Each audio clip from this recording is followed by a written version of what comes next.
Bonjour, nous allons voir aujourd'hui comment choisir entre est, EST, et ET ou est, ES.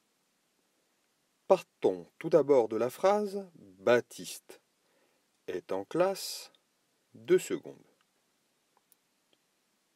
Est, ici, c'est le verbe être.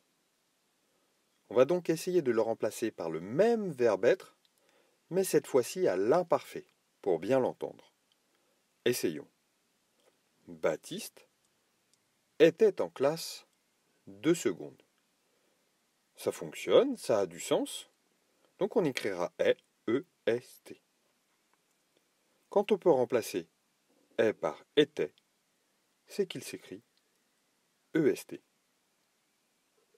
Partons maintenant de la phrase Amandine et Margot sont en CM2. On va essayer cette fois-ci de remplacer le et par et puis. Essayons. Amandine et puis Margot sont en CM2. Cela fonctionne. Donc, si l'on peut dire et puis, c'est que le et s'écrira ET.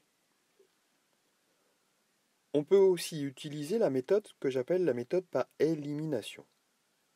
Dans la phrase « Mon téléphone est en panne », je vais simplement cette fois-ci me poser la question « Est-ce que je peux dire « et puis » » Mon téléphone est puis en panne. Non, on ne peut pas le dire. C'est donc qu'il va s'écrire EST et pas ET, puisqu'on ne peut pas dire « et puis ». Pour résumer, si je peux dire « et puis », je vais l'écrire ET. Si je ne peux pas dire « et puis », je vais l'écrire EST. Attention maintenant avec la phrase « Tu es en CM2 ». Le « et ES », c'est aussi le verbe être. Et on peut aussi le remplacer par « était ». Tu étais en CM2. La seule différence, c'est que devant, il y a « tu ». Lorsqu'il y aura « tu » devant, le « et » s'écrira « ES ». Pour résumer maintenant, si je peux dire « était », j'écris EST, sauf s'il y a « tu » devant, auquel cas je l'écrirai ES.